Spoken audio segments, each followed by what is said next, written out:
as promised, for just a little bit. Okay, so we are the Annex Podcast, and I am your hostess, Luna, Dr. Luna. And I am Terry. Just Terry.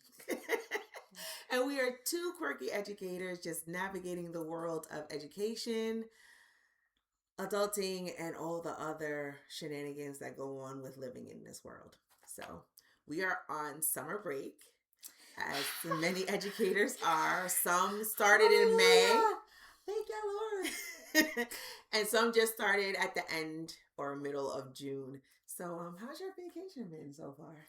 Very unproductive, and I love it. Like, literally, I have not really... I cleaned. I did that. Watched television. Caught up on some shows. Found Found some new shows. Yeah, I almost went viral on TikTok arguing with the girls about Love Island. Because I got time. Oh my goodness, the Love Island mania is real, but we'll talk about that later. So let's just get right back into it. You know, our different categories, I guess, or topics are scaffolds and memos, which are all about education news. Then we have Earth is Ghetto and I'm Out, which is all about the foolery and shenanigans that are going on in the world and entertainment. Then we have Adulting, just talking about being the new adult and what that means. And then Are we new adults though? We'll talk about that. We'll talk about that later. We've been here for a while. I mean, we're not new. New adults, and meaning we are the new generation of adults. We the new aunties. We the new aunties. So we're a little different. And then we have self-care. And this is my self gets a stitch. This is my support. Her support creature, her support plush. Her support plushie for the show. So let's kick it right off with scaffolds and memos. So we have our clipboards. We're ready. Well, I have my notebook from teaching fellas. All right, so let's get right into it. So you want to kick it off? All right, so we're going to talk about two topics today. The first topic is this administration, bless their hearts, moved special education from Department of Education to the Department of Health. And then the next topic we're going to discuss generation, what is this called? Alpha, Lord. We're going to talk about them? Yes. So on June 16th, they shifted and moved the special education department to the Department of Health. And a lot of educators, especially those that specialize in special education, are in uproar because they don't feel like this is the best move for education. We've come a long way, and it feels like with everything else going on in this country, it's kind of going backwards. So instead of focusing on the students' needs educationally, they want to focus on them medically, so making them patients instead of scholars. And we don't like that because it's going to cause a lot of confusion. It's going to slow down the compliance. Let me tell you something, and she knows too. When you want to initiate the process to get student services, it takes a long time already. So by moving it to the Department of Health, it's going to take even longer. We've had students that need to be in District 75. So District 75 is like schools that specialize in special education. So they like autism, all kinds of special needs. They specialize for those students. They have 12 to 1-to-1. What are the other models? 6 to... There's so many models. It depends on the class of scholars that are put together. There's 8, there's 6.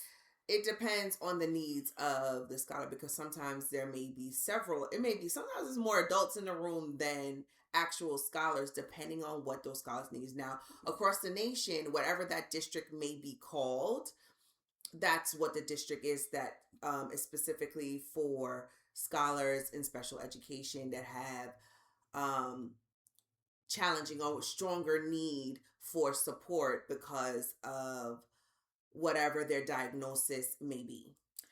So that process already takes a very long time. And it's just going to cause confusion within the school system by moving into the Department of Health. And what special education does, which I tell parents all the time, because a lot of times parents are hesitant to get their students their IEPs, individual educational plans, because they feel like, oh, it's like a stigma behind it. Like, my child's not done, my child's not this. Like, but it's more of a support.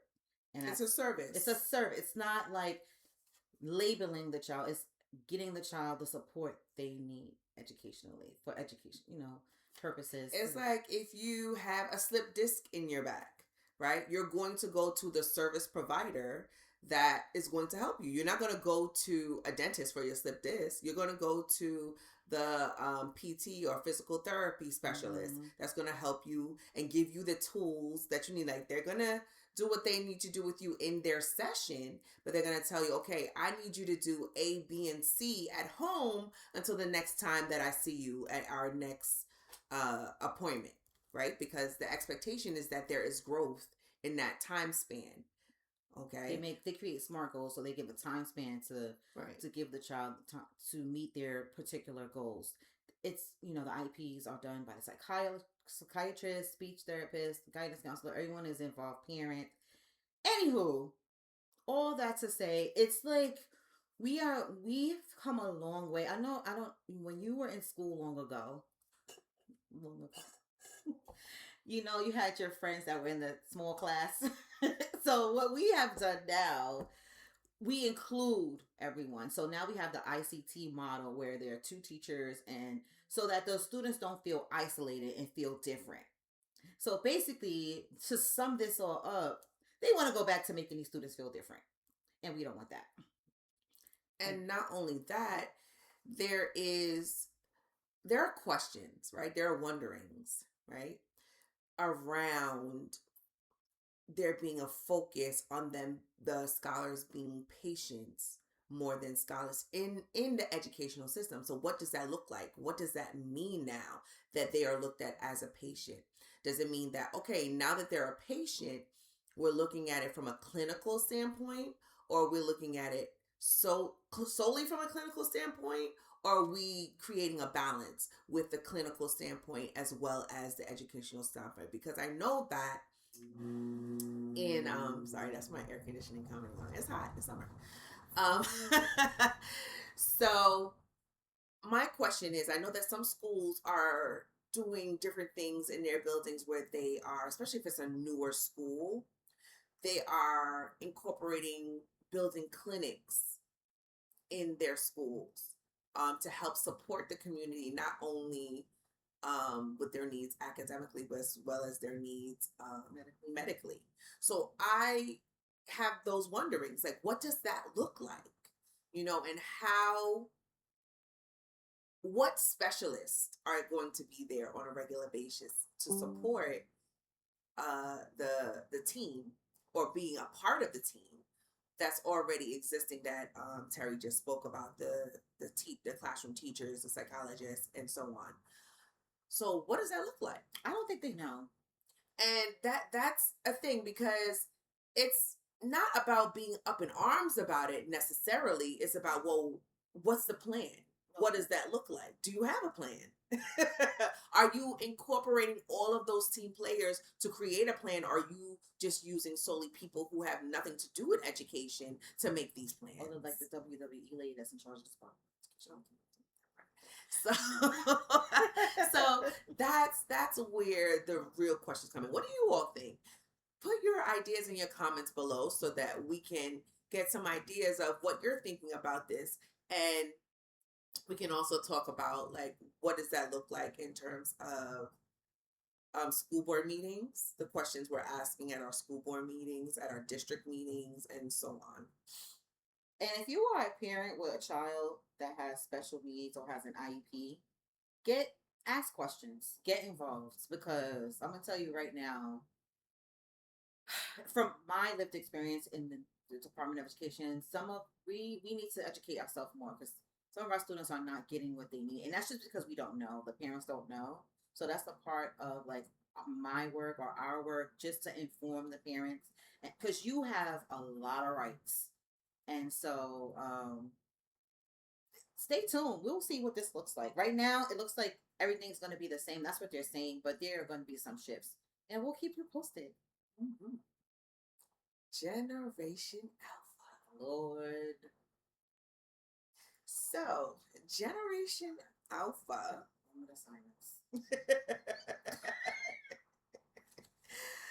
Oh my goodness. So, we love the babies. We love them. We just play it. As we all experienced remote learning in 2020 and so on, we learned, or as families, as parents, as people in the community, what it really takes to educate children. And one of the findings, or one of the wonderings, is what was the impact of remote learning on our young learners at that time. So basically the the babies that were in kindergarten during 2020, 2021 graduated this year from 5th grade, or promoted from 5th grade, 6th grade, and so on, right? So what was the impact from that, and what implications does that have on the future of learning, right? So Generation Alpha is basically all of the children that were born in the years 2010 through 2024. That is our Generation Alpha, right?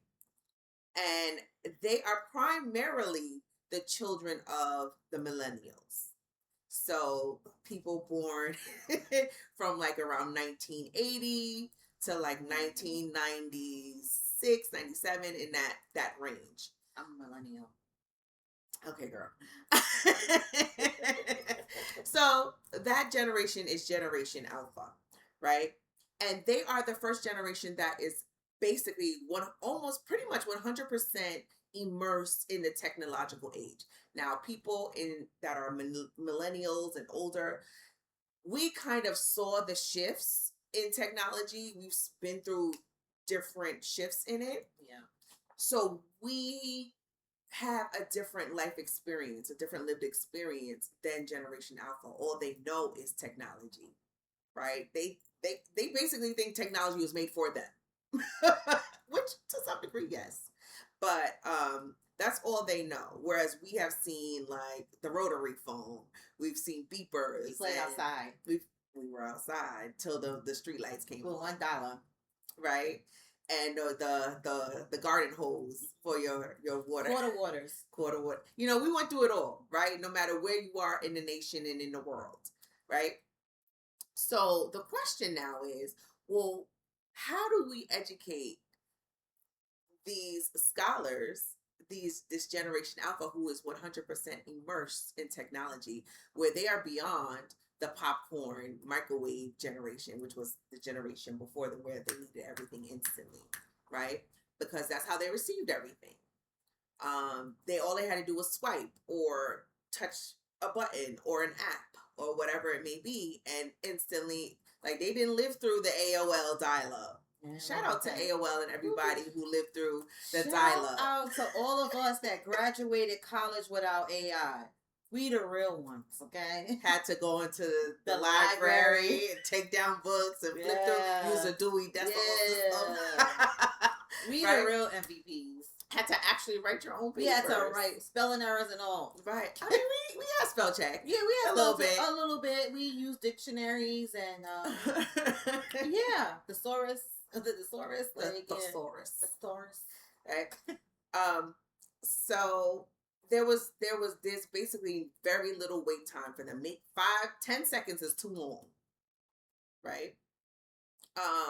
working to create something is a challenge for them, right?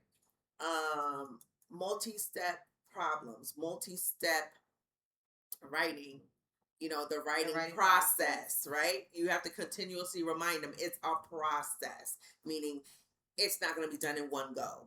It's going to take several goes, several drafts. Shout out to everybody that wrote their drafts on the yellow line paper. Come on, yellow line paper. All right.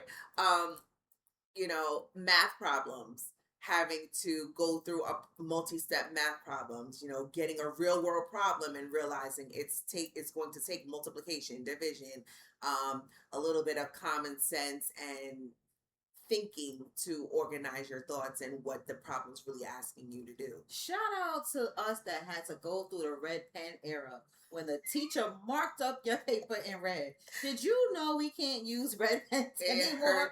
It hurts their feelings. It hurts their soul. What? They actually, I know this is such an ADHD conversation, and I know y'all are here for it. Hang on, it's going to be a great ride, right? So they actually gave us like an actual list of all the different color inks and the impact that it has socially, emotionally on the receiver of seeing that color. So mostly you have to write in like blues and blacks, and like you can do like the marginal colors, like we're purple girls. Show the cup. So I write mostly in purple. I always tell my scouts, they know, like the whole building, everybody that knows me knows I love purple. So they expect me to write in purple. So purple is like a happy color for them because they know I like purple. But that's again something that has to be. So there's like a whole thing with that. But yeah, so in education, when you are in school for education and learning about pedagogy and all of those things, one of the things that's always stressed is the way that children are, just people learn, right? Because children just become adults that learn in similar ways, right? So it's all about teaching to their talents, teaching to the way that each child learns, right? So that incorporates the scaffolds and differentiation and scaffolds and memos, right? Scaffold. What was it? If you know, you know. If you know, you know. Okay. So, in saying that, scholars or learners are supposed to be given tests or assessments based on how they learn. So if you're a person that's a physical person, you're a kinesthetic learner. That's how you learn, by moving your body, right? That's how you're supposed to be assessed. If you're a visual spatial person, that's how you're supposed to be assessed, or that's the tools the instructor is supposed to use to help you in your learning. But none of the standardized tests are given in that way. No. Right? So it then bends the question, how do we teach this new generation who everything has to be like this? The traditional means of, a mini lesson. We do, I do, you do, we do. Explicit instruction is, yes, needed, but now what does that look like for scholars who can't sit through the I do? The 15 minutes of instruction is a long time. That's a long time for them. Some of them. Some will hang on your every word, right? And some are just like, oh, I gotta move, which is understood. Growing children need to move, right? So think of us scholars who need a little more than that. So what does that look like? How do you do that with one teacher in the classroom? So that's why they're doing a lot of the ICT models now. Mm-hmm. So incorporating classrooms where you have two teachers. Many of the ICT models do have, they have paraprofessionals in their classrooms. Not all, but so like more adults to help children have the generation alpha. They get more attention. It's not one person trying to teach 25 students at a time because they need a lot. They are very needy. And then the evaluation of instructors based upon that learning, right? Because depending on where you are in the world, whatever is being used to evaluate you as an instructor, that needs to shift as well. Because if you're sitting in a class, let's just use a happy number, 25. I know that's not everyone's story. Some people are more than 25, some are less than 25, right? But a class of 25 children, and let's just say 10 out of that 25 need extra support, and you're just one teacher. How do you manage that, right? So the differentiation can look a number of ways, right? There are some children that don't even need to sit through that mini lesson, right?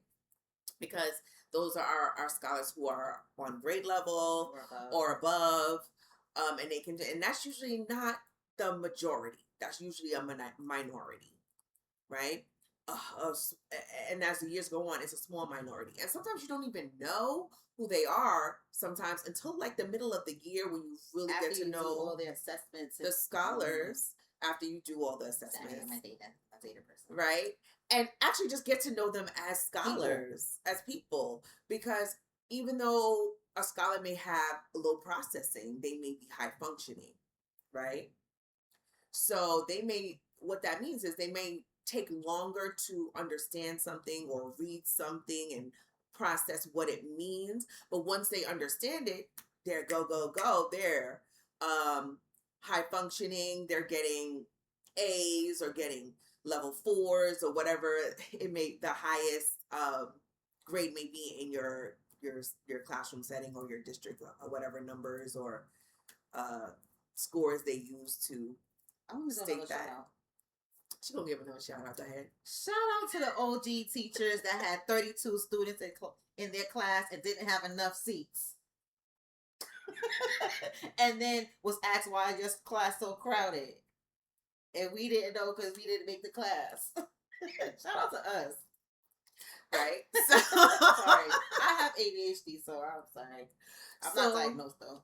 Undiagnosed adults. Yeah. Right. So there's all those things. So there's so many things to think about when we're thinking about Generation Alpha and thinking about how to teach them. And what I was reading some articles on it, and I was speaking to someone who was an administrator in a school building, and I brought it up, and they weren't really concerned. And I said, question mark. And then you know what else we should just talk about too? Like this new generation, and they struggle with emotional regulation, and that's a big part of like social emotional work that we have to do. Like it takes them longer to regulate their emotions, because I feel they kind of like kindergarten looks like first grade in a sense. So they don't spend a lot of time, unless you have like PBIS or these other programs, talking to them, just learning how to interact. And it kind of like spills over as they get to 4th grade, 5th grade. With this generation, you're doing a lot of social emotional work, more social emotional work than we had to do in the past. We have to really help them understand, because there literally be outbursts while you're trying to do your mini lesson because someone dropped their pencil or someone did something or looked at someone too long. Just being able to regulate their feelings. And I find that it's getting harder with this generation. Just we have to do a lot of mentoring, a lot of behavior management, and that takes away from the instructional time. When we were growing up, we came to school, we sat down, the teacher talked to us, we took our notes, we looked at our textbooks, we played outside. But now in the classroom, there's a lot of like, how are you feeling today? Let's pass the talking piece. How are you feeling today, Luna? Well, to that point though, that's why all of us are in therapy now, because we had to bury our emotions because we had to move forward. This lesson got to get done. This work got to get done. We had the red pen telling us we had to listen. So it's like, finding that balance, and it comes back to community work, right? Because yes, we have the people in the building who have the training, who have the exposure to social emotional awareness and the work.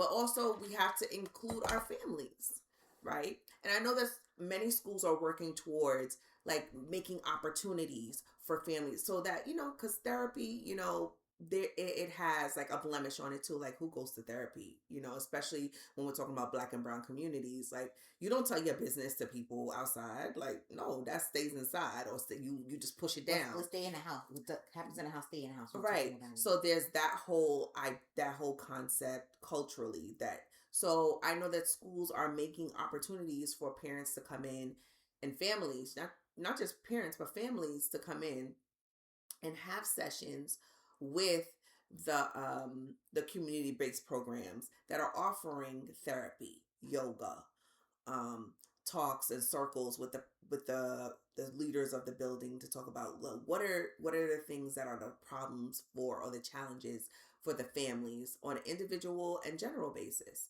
So those opportunities are being made, but again, families, you have to grasp it. You have to jump in. I know it can be a little bit scary to trust, because trust is something that is created, that is built, right? And there are so many times that trust has been broken in our communities. So it's hard to do that, whether it's in the medical field, whether it's in the school system, whether it's just in community based programs, where whether intentionally or unintentionally, that trust has been broken. It's time to try to heal that. And I know that schools are trying to do that. We're doing our best. So please, families, if you see that there are opportunities where you can meet with the principal, because some principals have like talking circles, or they have therapy sessions, or talking circles, and I said that already like 4 times. Or yoga or movement. They might call it movement session, because some people have something against yoga. They think, whatever they may think culturally or religiously about yoga. So they may have movement sessions where they're just asking you to come move your body, because a lot of the stress and emotional baggage that we hold, that raises our cortisol levels, we keep that in our body. A lot of the weight that we have on our bodies is not actual fat, it's emotional baggage, and you need to get that out of your body. So those movement sessions are great for that, right? So if they're offering any of those things, families, do it. If you're available, do it, because I know sometimes they offer it during the school day or right towards the end of the school day, where you can be there. Let's say your school day ends at 2:30. They might offer it at 1:30 so that you get that service, and then you can pick up your children from school, so you're not making 2 trips, right? Or if you don't see it in your schools, ask. Find a parent coordinator, find a PCA president. You can talk to parents in the neighborhood. You can talk to the teachers, school psychologists. You could talk to the administrators. Say, hey, I'm wondering if we could think about bringing this program. And it doesn't hurt to ask, but we need to really shift for the generations coming up. And hopefully we can do that as we are small little dots in the Department of Education, and we hope that we can have that impact. And each small dot makes a beautiful mosaic. Come on, mosaic! Oh, you're so funny. What's next? Our favorite, and the fans. Shout out to the fans who said, "We can't wait till you come back, because I can't wait for Earth is Ghetto, and I'm out." Yes, I'm leaving. All right, so in Earth is Ghetto and I'm out, we talk about just things we've seen on social media, in television, in entertainment, music, all of it. So there's so much that's gone on. And I don't know that we can cover it all, but we're going to get into some of the fun, juicy ones that we find so entertaining, that tickles us. First of all, we just celebrated the 250th birthday of America. Used to be a T. I didn't celebrate anything. What was I doing? I was at home. I didn't celebrate because I'm celebrating Juneteenth. Shout out to my cousins and my friends who have birthdays on July 4th. Shout out to you. Happy birthday to you. Yeah, so what did you do on July 4th? I don't remember. What did I do? Mm-hmm.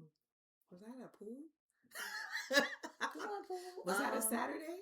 It was a Saturday. She gotta look at her calendar. Mm-hmm. She's that busy. Mm-hmm. What did I do? I was at home with my mom. Then we went to the Bronx, ate food, and came home. And there was a big thunderstorm that night. Mm-hmm. Like the sky opened, the trees fell.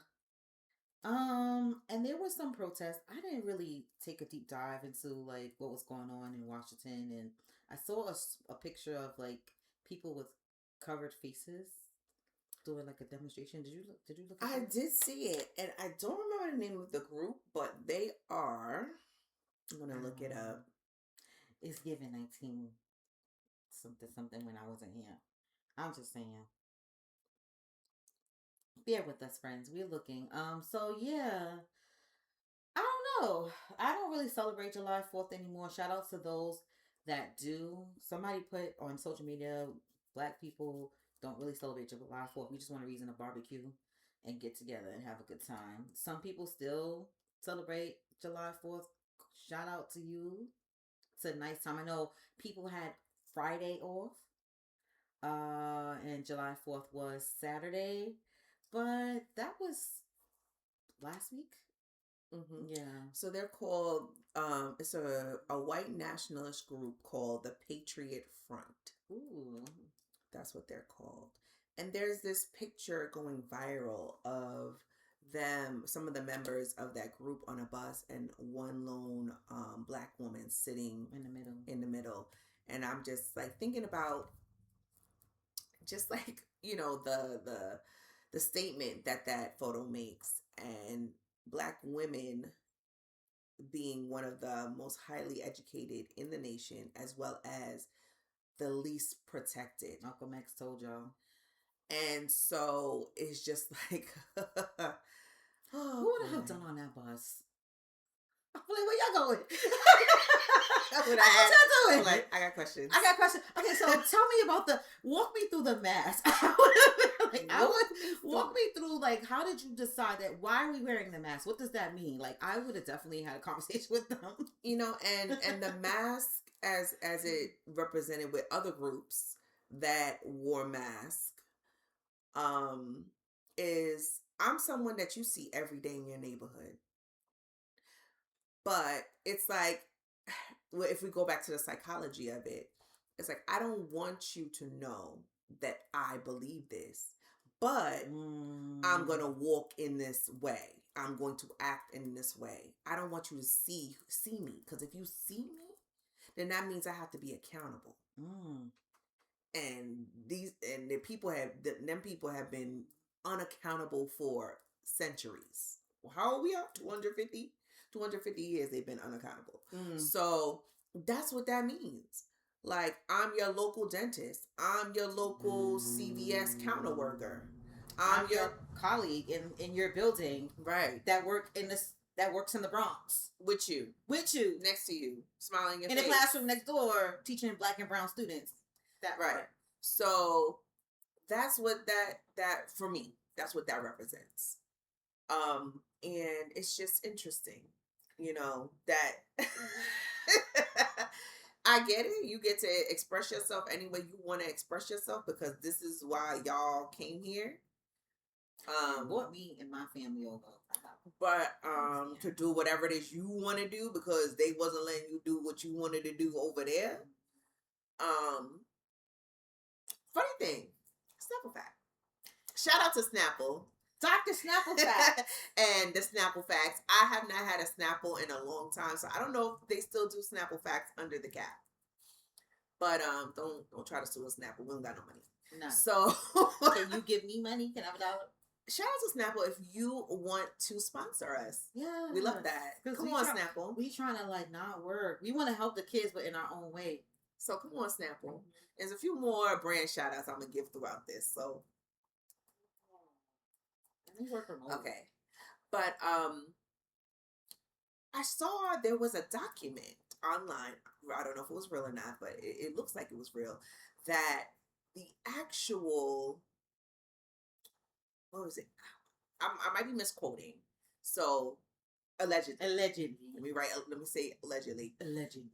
Allegedly, I don't know if it was the actual Declaration of Independence or the actual Constitution.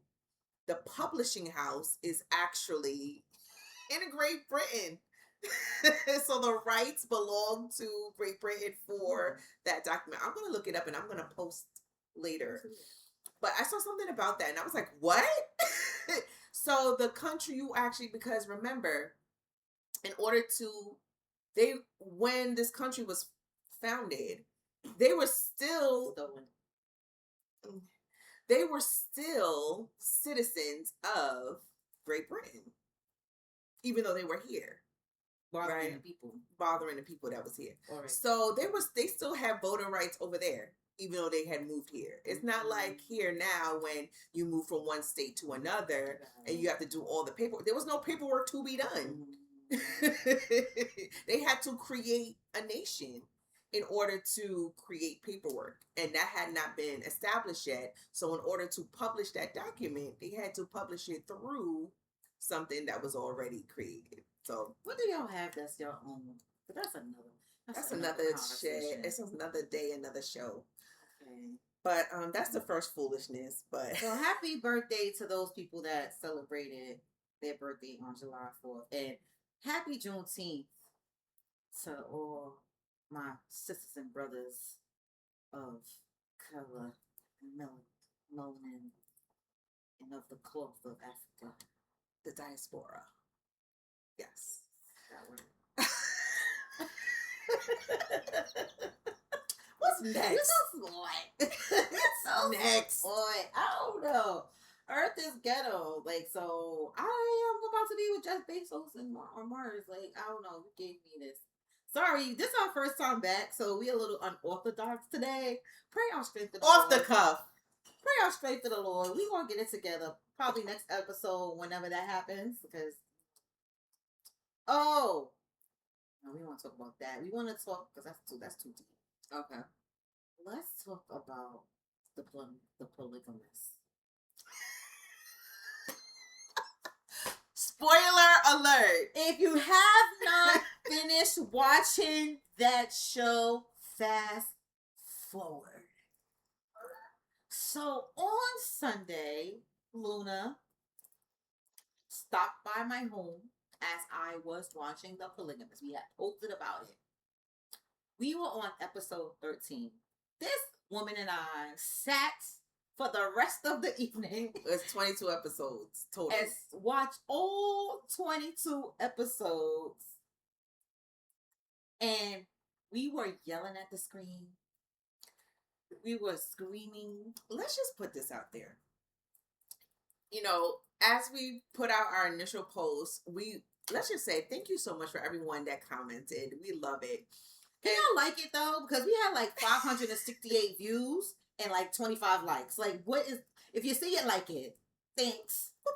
Touch that heart. Okay. You could double tap the screen. It'll like it.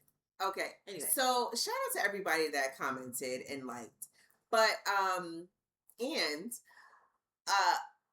understood. Now remember, I know that when we see people we have expectations of the caliber of what we about to watch. Remember, this is touted as a telenovela. So it's a soap opera.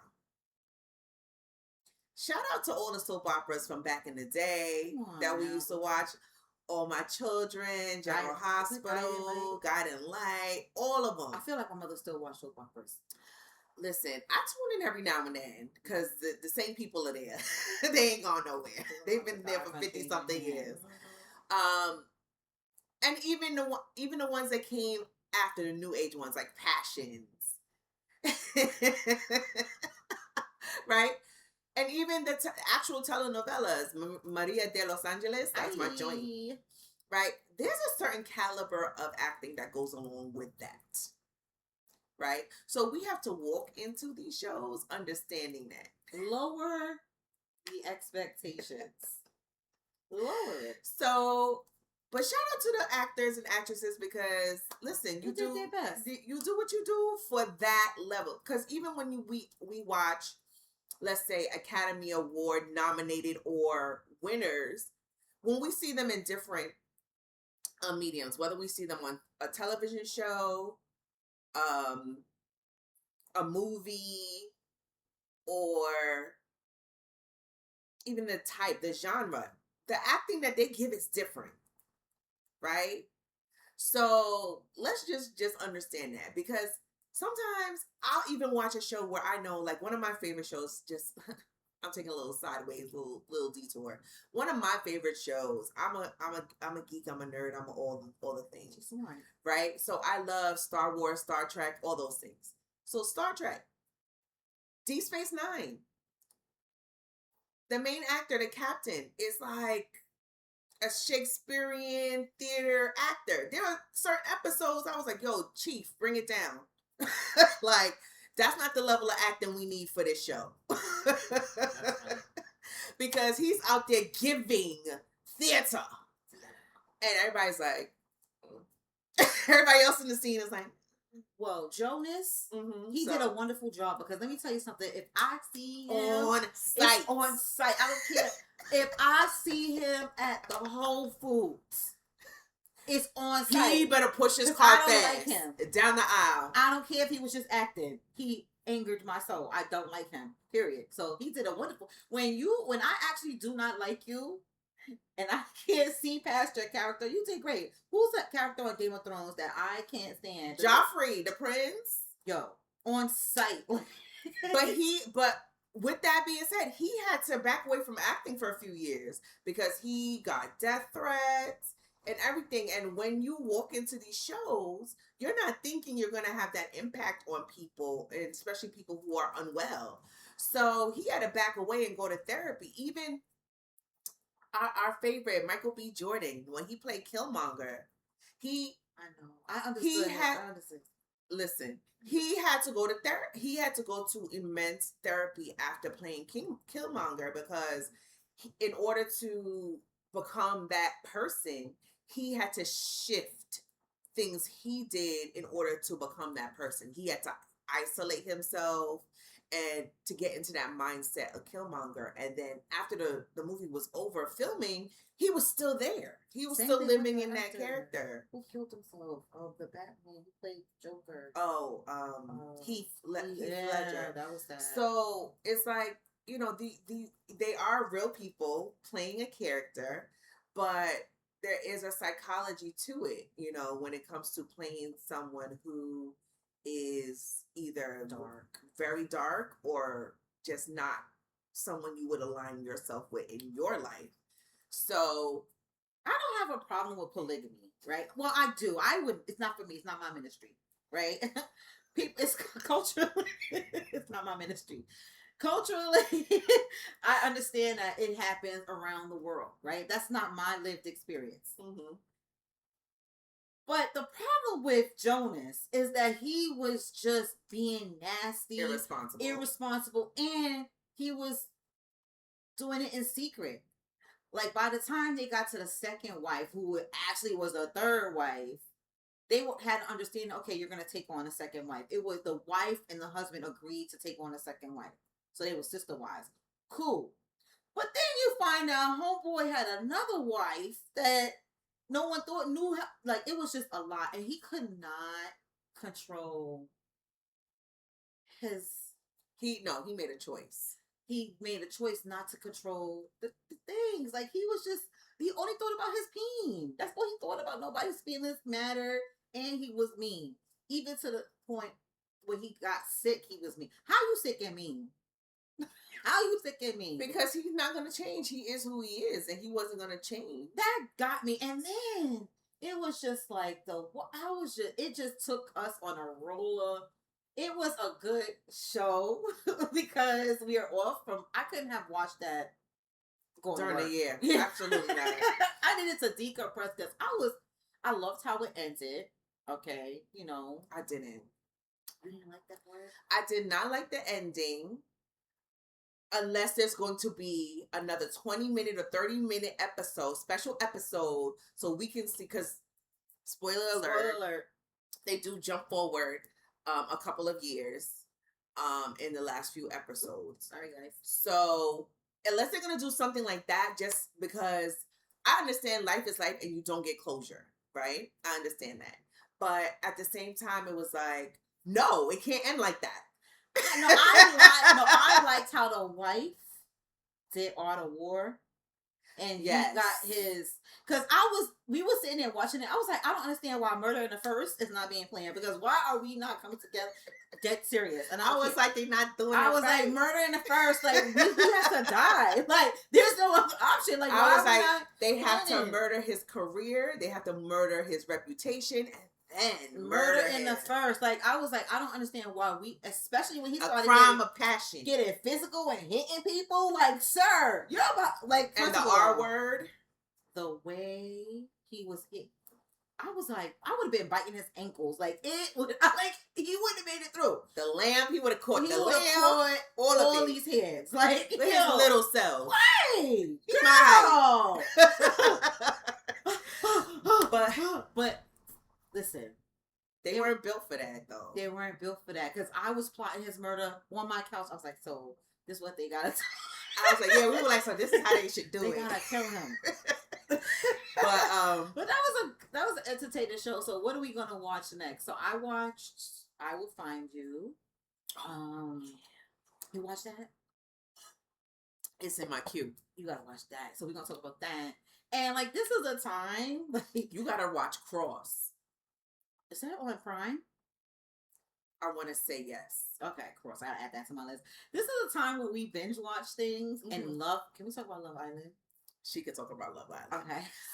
Let me tell you something. So, one of my peers, and shout out to those who watch this, because you have to have high intelligence to watch this show, because there is no other reason to watch this other than like a mind flush. Like, I think hard all day, all week. I need something that doesn't require any thinking. So shout outs to people who actually watch this. So my nephew and one of my colleagues was like, you gotta watch it. It's so good. And I'm like, I really am very picky about my reality TV. And I don't know, that just looks like a lot of young and dumb. It is. And so I said, well, what season should I start with? Because, I don't know how it works. Like Season if it 6. builds upon each other or whatever. So I think I started with 6. Season 6. That's where I started. I think 6. So, okay. So friends, I pressed play to watch season 6. There's a whole performance montage before the show even starts of just, spoiler alert, I don't know. Just the characters on the show. It's a whole like dance routine and everything. So I'm like, is this like Dancing with the Stars but on an island? I'm like, I'm not understanding the connection here. So after I sit through that, then the show starts and the 2 young ladies come out and they're like, yeah. And I'm like, so I try to watch it. I watch maybe the first 3 minutes and then I said, I can't do this. Like their voice, as you can hear, we're very New York, right? Yo, you was finished. And the high pitched voices and what they do? Do it again. Do it again. What they did? I couldn't do it. I was like, I'm like, it's the whole season of this? I was like, I was like, I can't do it. So one of my colleagues last year, she was like, you have to watch Love Island. Like, I'm like, what? So I started to watch it and I'm actually hooked. So this season I thought how you felt. Like the second episode when Homegirl was crying. First of all, y'all get on the island, y'all meet somebody, y'all figure out who's gonna couple up, and you'll start connecting with them. Why are you crying on episode 2? Like, you met this man 2 minutes ago. You met him an hour ago. Why are we crying? So this season, this cast is much younger, and it's very clear. You can tell that they're young. So I watch it to like bonds with like my niece and my daughter because they're in their 20s and they're into the show. So we have like a group chat called the Love Island Bombshells. Literally, we be arguing. Yo, my daughter picked me out the villa because, like, I'm like, yo, this is the literacy crisis of the world. Like, I don't have critical thinking skills. Like, how are you going to tell me your feelings are the facts? So that's a lot of the show. They feel, it's like their feelings are facts, where their feelings are not facts. So I had time because I'm doing nothing. So I decided to make my TikTok public. And I posted about Love Island. Yo, they started coming for me. They was like, the birds are getting old now. I was like, yes, educated bird. Why was I commenting back? But it's like a social experiment. Like they're just isolated in an island, no social media, no contact with their families, and then they make these connections. They kissing on each other like crazy. First of all, I couldn't like the kissing on everybody. Last year, the guy had a sore on his mouth. It was. I was like, no. So nobody gonna tell him. Nobody He know it's there. Nobody's gonna tell him that he got that on his mouth. He know it's there. But yup. I do not like the bullying aspect of it, but it does. There are a lot of think pieces if you ever have time on TikTok with women like old birds like me and older guys, men or educators that say like this is the highlight of America's social issues, the literacy crisis. There's colorism on there. Mm-hmm. They're coming after KC, yo. That's my client. Leave him alone. KC and TT. Who's the one that has the commercial right now for the poppy soda? Oh, I don't know. What does he look like? It's a beautiful dark skinned girl. I don't know what her name is. One of the dark. I was there with one of the girls, but I felt like they were self-hate because the Spanish dude, Sincere, was worse. He was just a liar, and he was just. We call him insincere, but y'all coming after the black dude more. So I was mad one night. It's a good time, Alana. Mm-hmm. But if you don't have the patience, you're not going to get through it. Shout out to all our Love Islanders that are watching with me. Top 4, I voted. I downloaded the app. I voted. Alondria? Oh, no, that was last season. Oh, I liked her last season. She's beautiful. So last season, I actually liked better. I felt like they made more sense. This season, they're just young and dumb. I'm sorry. They're just not, they don't make sense. The whole point of the show is for you to explore with different people. So they'll connect with someone, but then if they explore with somebody else, they crying. That's not your man, boo-boo cakes. That's not, the whole point of the experiment is for them to meet and get the strongest connection. Mm. It's like speed dating on the Fiji island with no one to talk to but each other. Mm. Yeah. Shout outs. So we have some more shows to watch. I'm gonna watch House of Dragon.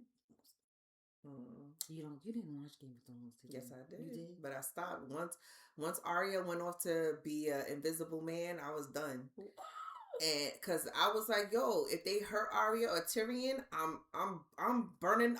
I'm coming on Grave of Dragons, and I'm gonna get a dragon, and I'm gonna burn everything down. But I did watch the last episode. Okay. And so I saw they was all right. So I was good because I was like, burn it all down. But they have in the new one, they have Black Valerian. That's all right. So that you see yourself, and you could be a dragon. No, I'm all right. No. Anyway, tell us what other shows we should watch since we have. Okay. By the time her birthday comes, I feel like summer's over. So let us know what else we should watch and what you want us to comment on because yeah, it's a good time. Mm-hmm. And trying to figure out the streaming services. I'm trying to figure out how to consolidate because there's so many to choose from and so many. Well, the Vampire Lestat just came back. Yeah, so AMC with Interview with a Vampire. So every 2 seasons is going to be named after each of the books. So the first 2 seasons were Interview with a Vampire. Mm-hmm. Now we have the second book, Vampire Lestat. So that's probably going to be about 2 seasons, and then the last book is The Queen of the Damned. Ooh. And so her Royal Highness Queen Akasha made her appearance, and I posted about her, and I said, "Ooh, I love her tantrum. It's a little crazy, a little chaotic, but if you read between the lines and you see what she's saying and what she's saying, then you feel it. Because I got chills. That's it. I have to watch that too. I have a lot to do. So, Or not to do. yeah. So I'm loving it. So, friends, now adulting. This is a Raise your hood. hand if you love adulting. This hood is so ghetto. They didn't tell us. Like, I thought, first of all, why are we not flying like the Jetsons in 2020? I'm still confused. It's supposed to be a compact car, for real compact. Yeah. Like, it's supposed to fold up and put it why in am I still cooking? Why am I not having the P, pressing a button and having a whole Thanksgiving meal? Like, I don't understand why we're not there. Because that's what they told me was going to happen when I was little in the 2000s. And we're still here. I still got to cook. Because George Jetson, his birthday was last year. Like, his actual birthday was the year 2025, I believe, last year. I need to press a button and. So I guess we have to wait because George Jetson was just born last year. So we gotta wait we gotta wait another 30 years. I'm kind of old. 30 years? Ugh. Well, I don't know how old he was on the Jetsons, but guys, I keep showing my another 20 years, I would say, at least. My justice keeps running up. Yeah, so adulting. So bills, mortgage, Eversource. First of all, I want to know who was the man, because it wasn't a woman. We don't do that. That invented mortgage. Because I want to go back in time and punch them in their face. Because this is ridiculous, right? Because, bringing it full circle back to 250 years y'all been in this country. Why y'all didn't decide that a mortgage shouldn't be a thing? Or rent, or like, why do I have to pay to be? So I went on a rant. That's why we came up with this topic. Living is expensive. So when I look at my check, right? Right? Because I got to go to work every day to live, right? If I didn't have to work, I wouldn't go. Y'all tax me like crazy. It's disrespectful, quite honestly. Even when we get our bonus checks, they tax that, right? Well, when our union comes up with a new rate, they tax that. Then I take my little bit of check that I have left. I gotta pay mortgage. I gotta pay property tax. So I have to pay a tax to have the house. Then in the state of Connecticut, I gotta pay a car tax because I gotta pay to have a car, because not like they have MTA out here and we could get places on the bus and train. I have to have a car to live out here, right? But I gotta pay to have a car. Then when I go to Stu Leonard's, so let's go shop. Shout out to Stu Leonard's. Great food, great produce. Or Trader Joe's, or wherever I go. Y'all want to be a sponsor? I gotta pay a tax because I'm hungry and I gotta eat. Then you see this dress, her shirt. We have to pay a tax to clothe ourselves because y'all don't want to look at us like Adam and Eve. We have to clothes, right? So we gotta pay tax, pay to have clothes, pay to have clothes, and pay a tax to have clothes. We don't want to walk around barefoot like Jesus and them. Jesus might have had some sandals. Yeah, so I feel like they made them though, right? Yeah. They had what do you call those, cobblers? Yeah. We got to pay a tax because we can't walk around with no shoes, right? What else we have to do? Didn't they come here because they didn't want to be taxed? Taxes was high. Isn't that the whole premise of this story of 250 years? Like, I'm Lord. Didn't y'all throw the tea in Boston? Because y'all didn't want to pay taxes. Because y'all didn't want to pay taxes. So how is it that we're here again paying taxes on everything, and the whole purpose of the country is not to pay taxes? Can y'all walk me through this process? Make sense. And then when you go file your taxes, like, hey, let's get reimbursed some of the taxes you took out of my check it's like a third of what I actually paid you throughout the whole year. Then you have to pay to have, you see these lights, hear that air? She got to pay for that. I'm mad as on right now. I came to visit her the other day. I walked in. It was dark. It was like, I was like, hello. I was like, hey. She's like, hey, I'm here. I was like, why are you sitting in the dark? Why not? She was like, because it's too expensive. First of all, but when you go to her house, it's the same thing. All them lights is off. When I used to come visit her before I lived out here, she'd be like, who left this light on? Everybody quiet. Like, yo, not me. My daughters are sick right now because the AC is on 75. I said, listen, Connecticut light power is getting crazy. Listen, you get a fan. Back in the day, we didn't have all this AC. We had a fan and prayer. Okay, a fan and prayer. We're gonna have to go back to that because that is expensive. I know we have EverSource out here, and then in New York City is Con Ed, and in other states they probably. Why do we have to pay to have the lights on? Why do we have to pay? Okay, so the statement's really not why do we have to pay. Why do you have to pay so much? Because I understand you have to have a service. You have to pay the people who provide the service, the people who work at. Because everybody got to get a job. Everybody has to work somewhere. Everybody has to press. There has to be somebody to press the button, right? So understood. But why does it have to be so much? How do you make that decision on how much to charge for it? Before COVID, Connecticut Light and Power was not so egregious. I remember after COVID, I was like, you know what? First of all, I'll tell you what happened. During COVID, they was making buck because everybody was home and everybody's using the things, right? Because before that, ain't nobody home. Everybody's at work and school. Ain't nobody home but the pets. So it was on a controlled probably system or whatever. Sense. But during COVID, that whole at least 1 year, yes, everybody was home, lights was on, several TVs were on, several computers are being used, additional microphones, everything is being used all day. And then there were some people after COVID, after we were, allowed to go back, there were some people still working from home because it was just a challenge to socially distance at work because of the cubicles and everything like that. So a lot of people were still working like 6 years, even still at home. Some people just went back to the office like this past year. So, or started going back slowly, like, okay, they had to come in 2 days a week or 3 days a week. So they were making buck that year. At least. Like, we have to keep this up. They're like, nah, this is food. This is so it's a lot. So I tell my daughters, take your time.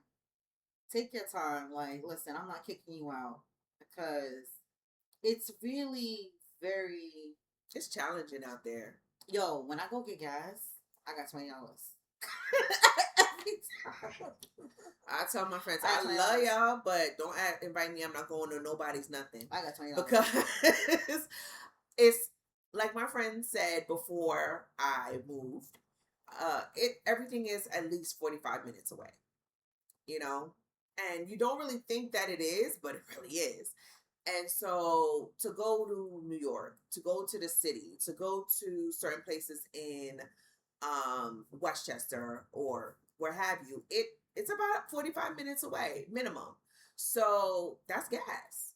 And gas, how high did it get out here? Like 5 something, right? And I have to get the middle. And if you get premiums, that's in the $6 range. I was like $70. I saw people posting. They're like, since when does it cost $70-$80 to fill up my tank? Where did I go? And I was like, listen, bro, and we are still making the same money. The standard of living did not increase in terms of how much we're getting paid, but everything else is going up. So, but no shade, right? So I'm like, all right, maybe I should go back into an apartment and just rent. right? Because when you own a house, you got to fix the stuff in the house. Like, it's your responsibility. The toilet don't work. I'm not handy, and I'm not a plumber, an electrician, or a wood wedger, whatever you need in the house. I'm not that. Like, right? So I'm like, I should just go back to apartment because you had maintenance. The apartments cost more than a mortgage. Than the mortgage. I can't even afford to have an apartment, even if I wanted to downsize. I have friends that are paying over $3,000 for 2 bedroom apartment. What? Who's in charge? Who's especially in New York City? Like, for a kid, thank God. I think Mom Donnie is trying to like have rent control at this point. Mm-hmm. But listen, if you are young, take your time. I promise you, if I could turn the hands of time, I would have stayed at my mama's house. So this, we still be in Tracy Towers right now. Right now. We still be in Tracy Towers, 6K right now. All of us, me, 2 girls, the dogs, and my mama. Like, because like it's it's a lot. And then we make decent salary. We're not the top of the creme de creme, but we working in a city, we do make a decent salary, right? Many of us still have to work per session to even keep up with our life, like to keep up to pay. We still have to work the after school. So many people right now are working summer school. I really need to be working summer school right now. I'm playing myself by not. We were asking people for jobs the other day. She want to work in the police station. I'm about to go to Barnes and Noble and be like, "What's up?" I'm about to Instacart. Oh, I signed up yesterday. For what? Instacart. I'm gonna do Instacart. I'm gonna do Instacart. So if y'all see me delivering your groceries, it's me. Hey y'all. I love shopping anyway, so I'll just shop for somebody else because it is a lot. And then to eat healthy, right? Because we trying to lose weight for 25 years. We want to see the clavicle. We want to see the clavicle. We want to see it, right? But the arms to get a little smaller. Us buying salad, buying organic. I was in Whole Foods yesterday. Like, it's a lot.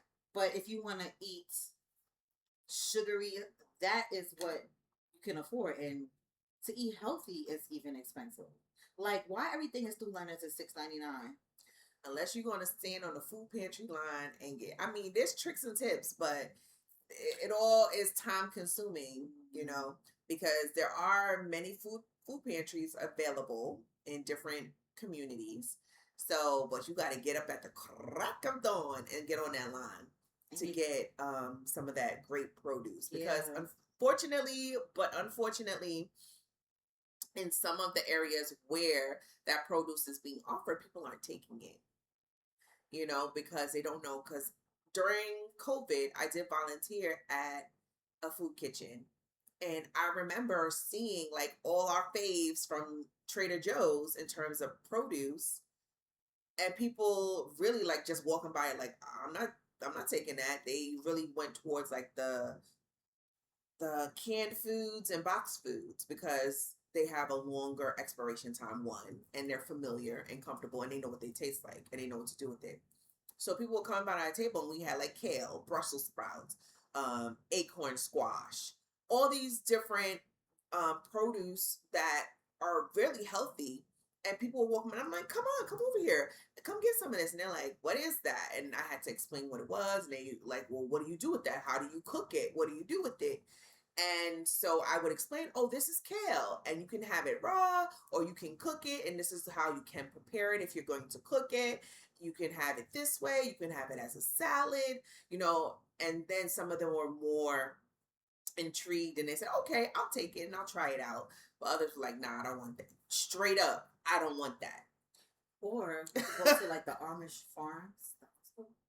Like you can find, like you can go there and shop farmers market, which I haven't seen out here.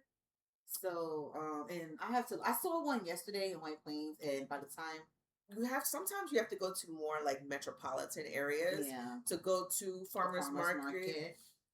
Sometimes, because I know in the city in Manhattan, they have them in certain areas, and also they are during certain times of the day. Right. That was So that's another thing. It might only be from like 10 to 3. I'm at work. Right. So you have to go on the weekends, but you got to get up at the crack of dawn because they open at like maybe 8 or 9 o'clock and you have to get out there early. I know in the town of Pelham, they had a really nice one I would visit from time to time because an associate of mine, she owned her own business at that time. She had a bakery and she would have some of her baked goods out there. And it was a really good one. They would have the fresh squeezed juices, the green juices, the all the different ones. They would have vegetables. They would have fruits. They would have homemade jams. They would have honey. There's one in, I don't know if it's still there, but years ago I took my scholars on a class trip to a farmer's market at Columbus Circle. Oh, that's nice. And they actually have I don't know if they still have it, had an educational program so that if you registered with them online, they would sit them down and teach them about the farmer's market outside. They would sit down under this little tent. It was so cute. And they would have pictures and they would tell them like all of the produce that was there or all the goods came from farms and orchards in New York State. And they would talk about what are some of the different crops that came from there. And it was really cute. And then they gave you vouchers to use at any of the stands. And I usually would get, I would just buy like a bunch of strawberries because it was just easier to do it that way. And the strawberry, and I would bring back some for the staff, and they were like, "Where'd you get these strawberries? They're so good. They're so juicy. Do you have any more?" And the kids would eat those strawberries like they never had a strawberry in their life. And I love that trip because also inviting parents, and each one of the stalls, each one of the people in the market would teach the children about whatever they were selling. There was someone, he was a fisherman, so he would take up the fish and show them the fish and teach them what kind of fish it was and when was the best time to fish for it. It was really, really educational and cool. And then the people would come by like, "What's going on? What's this?" And I'm like, "These are my scholars and we're from this school, whatever." And they're like, "Oh my gosh, they're so well behaved." Yes, the black children are so well behaved. Because they can be. I used to hate that when I took. I'm like, what do you expect them to be doing? Would you like them to be hanging off the racks? Because we don't. I'm like, what here. else should they be doing? Their children in school. Of course, they're behaved. Of course, they're behaving themselves. Also, we're gonna start thrifting. Oh my goodness, we're not gonna tell you the thrifting secrets yet. We're gonna go check them out, film it, and then tell you. we're gonna thrift where the wealthy donate. That's enough. Okay, sorry. So that because it's the cost of living is just whack, and that's why Earth is ghetto. Yeah, and we're out of here like something has to give. Yeah, and just experiencing the things that our parents didn't tell us about, or it was cheaper, or in fact, they're just things that didn't exist when our parents were the new adults. Like electric heat and everything's was it? Well, we did have electricity, but they just paid Con Ed. Yeah, it was just one bill. Well, they had different bills. Like it was like the Con Ed bill, the water bill, and they were different and they weren't as high. It's whack. So turn off your lights, guys. Use the sunlight. If you have solar panel, I can't because I live in a community, so I can't have solar. You can't either. I heard that saves money. Mm-hmm. And I think there are grants for it that you get for your house. Yeah, so you don't have to pay for it all. But definitely check that out because anything that is helpful to the economy, I believe that there are grants out for it. There are grants out to buy land if you want to build a home. You just have to research it. And yes, in the Northeast, it does exist, but you have to do your research. Yeah. But anywhere, really, there, especially in the South as well, and then in the Midwest, there are grants for you to buy the land. But look at what the stipulations are because sometimes you can buy land, but you can't build on it. So make sure you're buying the appropriate land that you can not only purchase the land, but also build on it. Because some land, you can purchase it, but you can only like grow crops and things on it. and some land you can purchase and build a house or a building or what have you. And it's not expensive. You only need, if it's a grant, then most of it will be covered. But the other things, like if you want to build a house, you have to pay for the house. But you can find grants for that too, to build a house. They're out there. You just have to do the research. They're not going to advertise it. Mm-hmm. Not in this country though. I want to live somewhere else.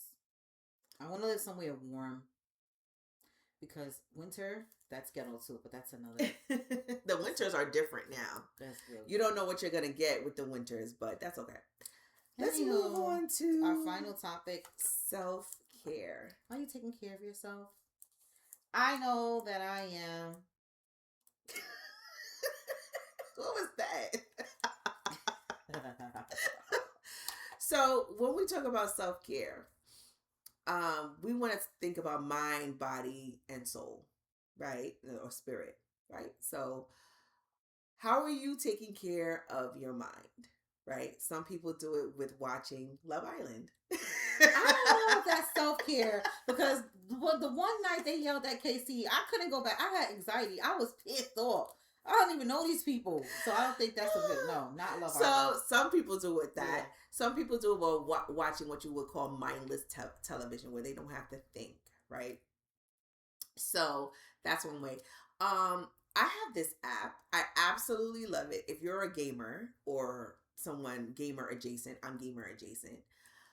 There's this app called Finch, which she joined, but her Finch is still a baby and naked. But my Finch, call ACS on my Finch. Yeah, let's call ACS. Yeah, call the people, come get my Finch. So basically, you have this Finch. A Finch is a bird, and your Finch is newly hatched, and it is going to learn about the world on the adventures it's going to go on with you. And you can clothe it because you get free clothing every time you... My Finch is naked? Yes. You finish missions and things like that, adventures. So what you can also do is you align different ways to stay healthy, right? So it could be journaling. It can be just being. It can be finding time for rest. It can be whatever. They give you a bunch of options because you take a quiz to see like where your mental, emotional health is. Well, my Finch was naked because the app was not downloaded. So, I don't know if you all can see it. I think mine is, oh no, I didn't even start for today. I don't remember. Okay. So, here's my Finch. So, this is my streak. Oh, you know what? I sent him on an adventure late yesterday because I was super busy. Oh, ACS on my Finch. So, as you can see, these are, I don't know if you can see it very well, but these are all, so these are all, I know, is this how the people do it? I don't know. The light is a little bright, can't see it. But those are all the different tasks I have. Some of them are regular smuggler stuff. Brush my teeth, take a walk, do something I love, right? And as you do them throughout the day, you check them off, and those all add up to lead him to go, or her, they, them. You have those options. Oh, I'm gonna make my Finch a date them. Right? So he just went on an adventure, so now it's time for me to chat with him to see what he has learned. Oh, I gotta start again. Right? And they also have different locations you can go to. You can fly to different locations. It's so much. It's so involved. But they also have different like quest challenges that come with each week or I think they're actually each month. And then quarterly, they have like a super event that has to be connected usually to something that's going on in entertainment news. Like they just did a Supergirl one. So I did that one, and as you can see, Crypto is my little pal. You get a little pal that you walk around with, and they grow as well with every mission you do. And I think there was a Wicked one, and I got Toto from that one. So quarterly they have, and then monthly they have different ones. This month is called Drive-In Dreams. So it's very centered around doing things outdoors because it's summertime. So some of the tasks are lay in the grass and watch the clouds go by, excuse me. Make a paper airplane and see how far it flies. Go to a cafe or a park and do some people watching. Build a blanket for it because it wants you to engage in what do you call it? Like play and having fun and doing things that bring you back to the fun parts of your childhood. So I'm catching a finch right now. It don't make no sense. Do something crafty.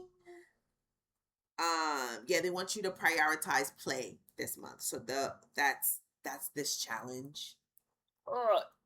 It's a whole bunch of challenges. So this is Fun in the Sun challenge. So I like this app. I've gotten a few of my friends to jump on it and colleagues. And you can actually check in with your friends' finches as well and send them like hellos and hugs and all of that thing. It's a really cute app. There's the Calm app. There's a bunch of apps out there that there's one with plants, like a virtual plant, and you help it grow with all the tasks or the different self-help or social emotional support you do for yourself. So those are things that I like to do because I always have my phone with me. So that's always something I can escape to and have fun growing my finch and learning with my finch. And you build your relationship with your finch based upon all of the interaction you engage in with your finch. So that's fun. Or you can do something else. You can do movement. You can the gym, art, crafts. There are different places like a Hobby Lobby or Michael's or even at your local community center that do different things in reference to all of the things we've just mentioned, in case you're someone that needs to be a little more social with it and have someone teach you in person and not learn from like YouTube or trying it yourself or just reading directions. You can go to those different things and learn how to engage, to knit, to crochet, to paint, to mold things using clay, whatever it may be. Or just do something super free, like going to the park, your local park. If you can't go to a park in your neighborhood, take the bus to another neighborhood and go to a park. Um, Go to a bookstore. If you don't have a bookstore in your neighborhood, I want to apply at the bookstore. Just go to the bookstore, get a water. If you don't want to purchase anything, get a water, sit down, touch some books, flip through some books, read a chapter from a book that you've been intrigued about in the bookstore. I see people do this all the time. All my years of going to Barnes and Noble, I see people sit there and read a whole book. Sit there all day and read a whole book because they said, you know what? I'm not buying this book and it's not available at my local library. I don't have the money to buy a $25, $35 hardcover book. I'm going to sit here at Barnes and Noble and I'm going to come in every day or 3 days a week, 2 days a week and read a few chapters out of this book.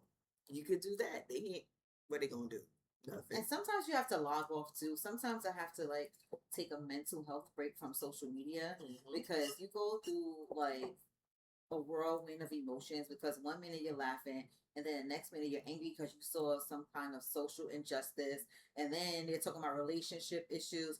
Why is everybody a relationship expert on social media but no one is in successful relationships or we don't have many right now? Shout out to those successful relationships, but when I go on social media, everybody's a relationship guru now. When did everybody get certified? Where was I at for the class? I missed it. Did you take the class? Well, you know what? You can label yourself anything you want, right? It doesn't matter. I think sometimes what it is, and I think especially with certain generations, we take everybody seriously. Sometimes when a message is being delivered, it's not about the messenger, it's about the message. I know that sounds so cliche, but sometimes you got to listen to it, you got to process it and see how it applies to you. Because sometimes, or not, because sometimes when it's like, for whatever reason, if you go to a place of religion, of religious worship, Everything that the person that is speaking, whether it's the pastor or a deacon or a layperson, who certified them, right? Did the Lord really call them? So they're a human. They're a human being with flaws, just like you. So when you listen to their message, you got to think about: does it apply to me? Is it helpful for me, or is it not? And some people hear everything that someone says and just says, well, I'm going to take what they're saying and I'm going to take it to heart. And this is meaningful. And I'm going to say, well, they are here proclaiming themselves as a guru, as a psychologist, as a therapist, as a whatever. And how dare they give this advice when they're not certified?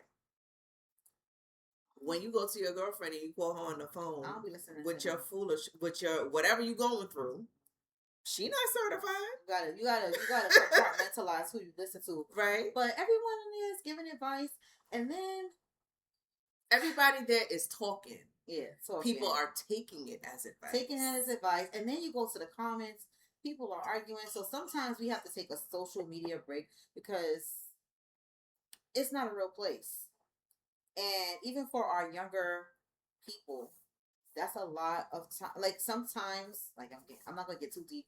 We talk about how come this generation is like they are depressed and they have anxiety, and it's because their minds are not developed and they're taking in all this information, and it's not healthy, and it's not healthy for us as adults. So, to my point, sometimes you just have to log off. Yep. Read a book. That's what I have to do because I've been getting crazy. I just got off last week, so I'm giving myself like this week. But after that, logging off and just doing the things that she mentioned earlier. And if you can't afford a therapist and do not have insurance, I recommend we have a therapist for Dr. you. Google Gemini. Let me tell you about Orbit. That's his name on there. Or that's the voice. Orbit. That's my therapist. Because Orbit will work it out. It will work it out. Like, it'd be like, no, girl. I'd be like, hold me accountable. It'd be like, okay. Orbit will be like, do you want me to draft an email for you to send to this? I'm like, Orbit, chill, calm down. Orbit be like, don't send that text to him. Don't do it. Stop you right now. Breathe. Don't send it. So if you can't, because our insurance changed. So my therapist, their company, stopped taking my insurance. And finding a good therapist, people think it's easy. Work. It's a lot of work. And since they stopped my service, you connect with your therapist. And I don't think they really take that into account. So when I found out that I can no longer see my therapist, I was sad. I was like, wait, what am I do? So then I shifted to Dr. Google Gemini. And that's where I'm at now until I have time to find a therapist. And I appreciate therapy because, to your point earlier, we did have to suppress our feelings. We weren't allowed to feel. The child you see and you don't speak. You know? So I'm going to speak. I'm going to go in my room and I'm going to talk about you under my breath. That's why it's good now that our generation is more aware. And then that's why our children are more sensitive because we coddled them in a way. That's another episode. In a way that we weren't coddled. And now they're really coddled. And we're like good parents, like, who are you talking to? But we made them like that. That's another. Like, why are you talking back? Because I allowed you to feel. So. And have an opinion. Yeah. So, yeah, that's another topic. But, yeah, just take care of yourselves. And those educators that are watching, make sure, even if you're working summer school or doing per session at home, doing a clicker, whatever job you have this summer to make your extra coin, take time because September will be here in the blink of eye, like that. Do you blink? Yeah, and it's gonna be September. It's gonna be September, and we're gonna be back at it again, back at work again. And shout out to the people that work 12 months a year. Shout out to y'all. Shout out to the administrators and leaders of different districts and buildings and central offices that work all year round. Shout out to you. And shout out to people that have different careers that don't have summer breaks and don't have these breaks that we have. because that's a real skill. Like I worked 2 extra days, and I was like, wait, this doesn't feel right. My body even began to shut down because it was like we don't work past June 26th. Like, what are we doing? Mm-hmm. So yeah, shout out to you too. I hope that you enjoyed this episode. It was a little bit Chaotic. It's fine, but it's all right. It's it was okay. fun chaos, right? It's fun chaos. We're only back a little bit because you know, we're just trying to figure it out too. Yeah, we're gonna try to do another episode in August, and maybe come back like once a month, maybe, or not. Maybe we'll do snippets. Yeah, we'll do like, I like the snippet thing. Like when we had that IG post, that was cute. Yeah, we'll do little snippets, and because our schedules are so crazy, so we're gonna find time and we're gonna do it. So this is the Annex Podcast, and I am your hostess, Luna, Dr. Luna, and I am Terry, just Terry with Stitch. And we were so glad to have you, and we look forward to your comments and your likes. Press the like button. My God, today.